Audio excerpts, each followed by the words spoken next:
Maayong adlaw! It's Rain Baljak here, Miss Cebu 2016, and a health science student at the University of South Australia focusing on nutrition and exercise.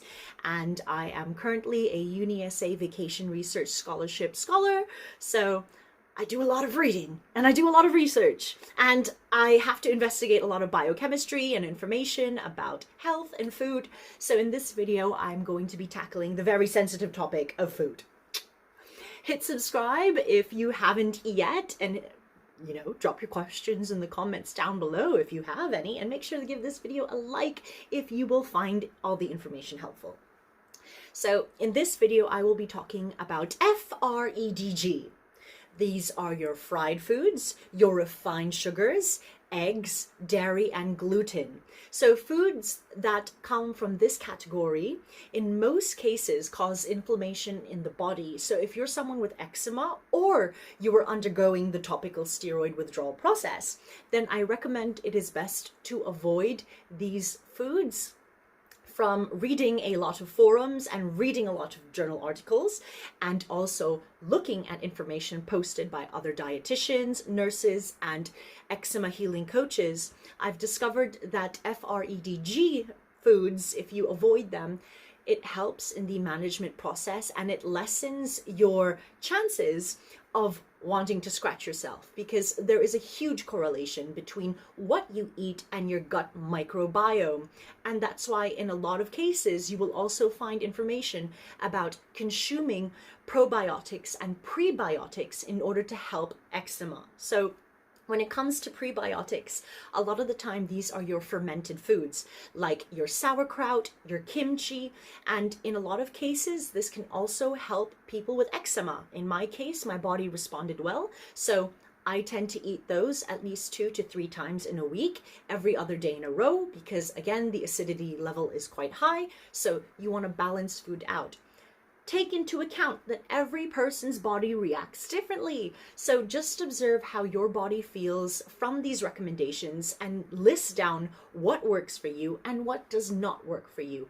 Because it's not a one recipe fits all type of situation. It's not one prescription, one size fits all people. No, that is not how eczema works. So you have to give things a try, and a lot of it is trial and error. And I know it's excruciatingly painful, but you will discover yourself more and it's not so bad. So just enjoy the process and share your comments down below, because when you help voice out these inner feelings, it's quite healing. So just know that you're not alone. All right?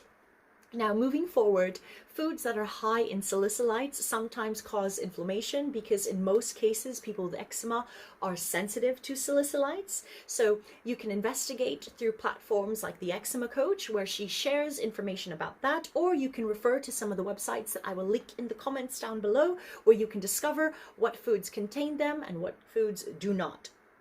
I highly recommend foods that are high in flavonoids because they help reduce inflammation. So these are your foods like cherries and apples and cabbage and red cabbage, and I can go on, so I will list it down in the comments. And that's why I wore this shirt, so that we can be all fruity, because whenever you get hungry, your brain needs sugar to think.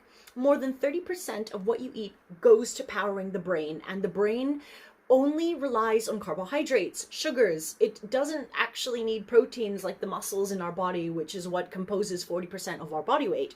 But our brain works on carbs. So carbs, where do you get them from? This can be your rice noodles, your bean noodles, your pea noodles. I obviously eat a lot of noodles. If you eat breads, that's also fine. If you eat tortilla, that's also fine. If you eat corn, okay. You eat sweet potato, yeah. So that's up to you. I'll give you the freedom to decide. But in my case, I depend on rice. That's my staple carbohydrate. And if I'm snacking in between my 3 meals in a day, I like to have lots and lots and lots of fruits. I recommend Century pears because they are very low in salicylates and they're very safe. There's also cherries and apples, as I mentioned. There's also grapes, which is very good on the liver. There is a book that I recommend if you want to learn more about the liver. You can check that out. I'm not promoting anyone, but I just found that helpful if you like reading. So check that out.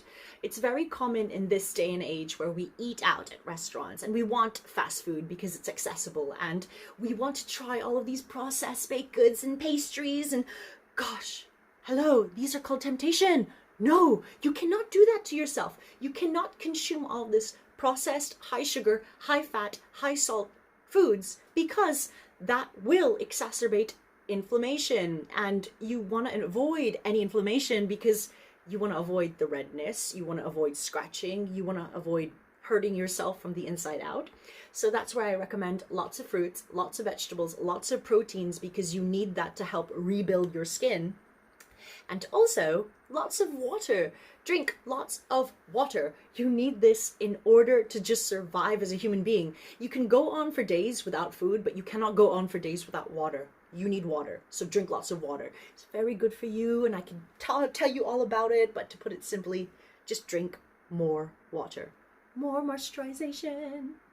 And when it comes to supplements, that's actually something I will go into detail in another video, so be sure to hit subscribe and stay tuned for that clip. I'm going to say bye-bye for now. There may be more videos coming up, so stay tuned.